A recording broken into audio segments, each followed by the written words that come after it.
लड़का जो दर्द से भी सुंदर धुन निकालता था, हिमालय की गोद में बसा एक छोटा सा गांव था, धुंधीपुर। यहां हर सुबह बादल पेड़ों के झुंड में लिपट जाया करते थे और शाम में अक्सर चुपचाप पहाड़ों से बातें करती थी। इस गांव में एक अनोखा लड़का रहता था, अरुण। अरुण के जन्म के समय ही उसके शरीर में एक कमी थी। उसकी रीढ़ की हड्डी थोड़ी टेढ़ी थी और उसकी एक टांग में कमजोरी थी, जिससे वह ठीक से चल नहीं पाता था। लेकिन उसकी आत्मा वो सीधी, उजली और संगीत से भरी हुई थी। 6 साल की उम्र में अरुण ने पहली बार गांव की एक शादी में वायलिन देखा। उस वायलिन से निकली मधुर धुन ने उसके दिल में कुछ जगा दिया। उसने उसी वक्त तय कर लिया, मैं एक दिन ऐसा वायलिन बजाऊंगा कि पहाड़ भी सुनेंगे और रोएंगे। गांव के कुछ लोगों ने उसकी हिम्मत का मजाक उड़ाया। अरे, ये लड़का चल नहीं सकता, वायलिन क्या खाक बजाएगा। लेकिन अरुण ने हार नहीं मानी। उसके पापा रामलाल एक मामूली दर्जी थे, लेकिन उन्होंने अपने बेटे की आंखों में सपना देख लिया था।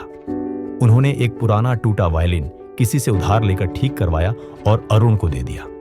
रोज का संघर्ष और पहाड़ की गोद में अभ्यास अरुण हर सुबह सूरज उगने से पहले अपने घर के पीछे वाले ऊंचे पहाड़ पर चढ़ता था, जहां से पूरी घाटी दिखती थी। उसका वायलिन उसके पीठ पर बंधा होता और हाथ में एक छड़ी, जिससे वह सहारा लेकर चढ़ाई करता। हर कदम उसके लिए एक संघर्ष था। कभी जमीन फिसलती, कभी सांस फूलती और कभी दर्द इतना होता कि आंखों में आंसू आ जाते। लेकिन जैसे ही वो ऊंचाई पर पहुंचता, सारा दर्द उस पहली धुन के साथ गायब हो जाता।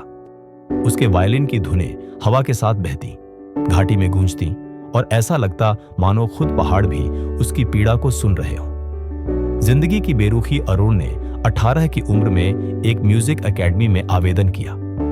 उसने अपने वायलिन की एक रिकॉर्डिंग भेजी थी। जवाब आया, आपका संगीत उत्कृष्ट है, लेकिन आपकी स्थिति को देखते हुए हम आपको चुन नहीं सकते।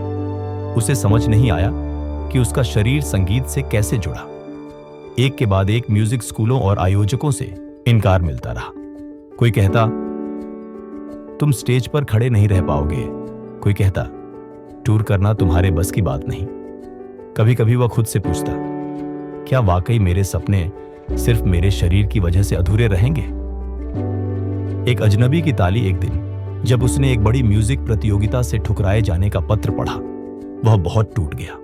वह चुपचाप पहाड़ी पर गया, वायलिन निकाला और बिना किसी धुन के यूं ही खेलने लगा, जैसे अपने दर्द को हवा में घोल रहा हो। वह नहीं जानता था कि कोई उसे सुन रहा है। एक अजनबी, धूल से सना, थका हारा मुसाफिर वहीं पास के पत्थर पर बैठा था। उसने अरुण की पूरी धुन सुनी और अंत में ताली बजाई। तुम्हारी धुन में ऐसा दर्द है जो शब्दों से नहीं कहा जा सकता। मैं एक फिल्म निर्माता हूं, मैं ये कहानी दुनिया को दिखाना चाहता हूं। वायलिन की आवाज इंटरनेट पर उस अजनबी ने अगले ही दिन अरुण का एक वीडियो बनाया। वो भी उसी पहाड़ी पर, सूरज की पहली किरणों में, जब अरुण की धुन घाटी में गूंज रही थी।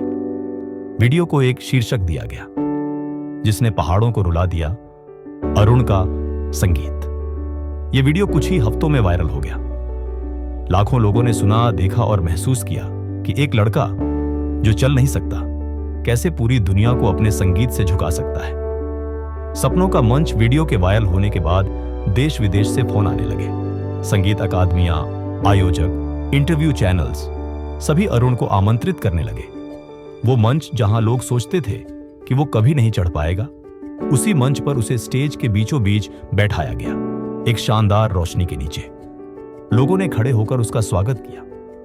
उसका वायलिन अब सिर्फ एक वाद्य नहीं था, वो एक कहानी था, एक जज्बा था, एक जवाब था उन सबके लिए जिन्होंने कभी कहा था, तुम नहीं कर सकते। विजय और विनम्रता आज अरुण दुनिया के सबसे बड़े संगीत समारोहों में शिरकत करता है। उसकी पीठ अभी भी झुकी है, चाल अभी भी धीमी है, लेकिन उसकी आत्मा पहले से कहीं ज्यादा ऊंची है। वह हर जगह अपने उसी पहले वायलिन को ले जाता है, जिसे उसके पापा ने ठीक करवाया था, और हर कॉन्सर्ट से पहले वह आंखें बंद करके वही पुरानी पहाड़ी याद करता है, जहां दर्द से संगीत बना था और संघर्ष से पहचान। मूल्य सीख, मोरल, हर कमी, हर दर्द, हर ठोकर तुम्हारे जीवन की धुनें हैं। इन्हें छुपाओ मत, इन्हें बजाओ इतनी खूबसूरती से कि खुद जिंदगी भी तुम्हारे संगीत के आगे झुक जाए। सफलता की छोटी पर अकेलापन अब अरुण एक नाम बन चुका था। माउंटेन वायलिनिस्ट के नाम से उसे दुनिया जानती थी।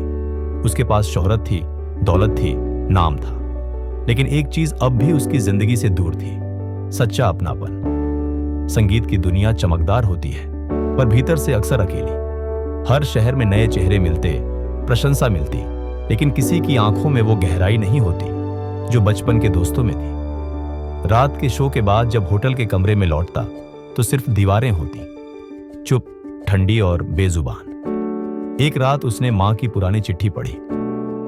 बेटा, जब ऊंचाई पर पहुंचो तो नीचे देखना मत भूलना। वहीं वो लोग मिलेंगे जो तुम्हें उड़ने से पहले चलना सिखा रहे थे। उसने उसी वक्त फैसला किया, अब वो अपने गांव लौटेगा। भाग 9। धुंधीपुर की वापसी। जब अरुण अपने गांव धुंधीपुर लौटा तो पूरा गांव उमड़ आया। कोई सोच भी नहीं सकता था कि वही लड़का जो कभी खड़खड़ाते लाठी से पहाड़ी चढ़ता था, अब विदेशों में अपनी धुनों से करोड़ों दिलों को छू रहा है।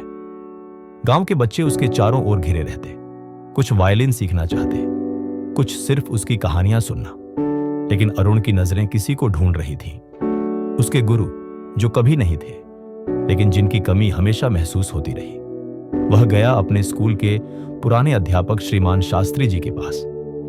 शास्त्री जी ने हमेशा उसकी हौसला अफजाई की थी जब बाकी लोग उसकी कमजोरी को देखते थे। शास्त्री जी ने कहा, बेटा, तुमने अपनी कमी को ताकत बना दिया। यही तो असली शिक्षा है। अब यह गांव तुम्हारी अगली परीक्षा है। क्या तुम इसे बदलोगे? अरुण ने अपने पैसों से गांव में एक संगीत विद्यालय खोला।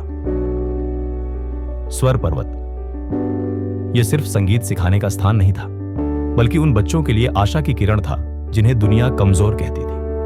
यहां कोई भी बच्चा, चाहे वह विकलांग हो, अनाथ हो, गरीब हो, फ्री में संगीत सीख सकता था। अरुण ने विशेष तौर पर उन वायलिनों को डिजाइन करवाया जो एक हाथ से बैठकर भी बजाए जा सके। एक लड़की छवि, जो दोनों पैरों से विकलांग थी, जब पहली बार उस वायलिन पर धुन बजाई तो अरुण की आंखों में आंसू थे। मैंने जब पहाड़ से रोना सीखा तब यह सीखा कि दर्द को शब्द नहीं, संगीत चाहिए, उसने कहा। संयुक्त राष्ट्र ने अरुण को global champion of human dignity के अवार्ड से सम्मानित किया। उनके भाषण में सिर्फ एक ही पंक्ति थी, हम सब अधूरे हैं, लेकिन जब हम एक दूसरे की कमजोरियां गले लगाते हैं तो मिलकर एक पूर्ण संगीत बनाते हैं। फिर एक दिन अरुण को एक दुर्लभ बीमारी का पता चला, मस्कुलर डिस्ट्रॉफी, जो धीरे धीरे उसके हाथों की ताकत छीन रही थी। डॉक्टरों ने कहा, अब तुम वायलिन नहीं बजा पाओगे। अरुण मुस्कुराया। जब चल नहीं सका तब संगीत बना लिया। अब जब हाथ नहीं चलेंगे तो बच्चों से सुनूंगा। मेरी धुनें अब मेरी नहीं, उनकी है। वो आखिरी बार पहाड़ी पर चढ़ा। अब उसे लोगों ने उठाकर ले जाया। वहां उसने अपने विद्यालय के छात्रों के साथ मिलकर एक अंतिम धुन बजाई। वो धुन न प्रार्थना थी, न शोक। वो जीवन का उत्सव थी, संघर्ष की पूजा थी। अंतिम संदेश। अरुण की कहानी हमें यह सिखाती है कि जीवन की सबसे ऊंची चोटियां उन लोगों के लिए है जो सबसे गहरे अंधेरे से निकलकर ऊपर चढ़ते हैं। अगर तुम में हौसला है तो दुनिया की कोई भी कमी तुम्हें नहीं रोक सकती।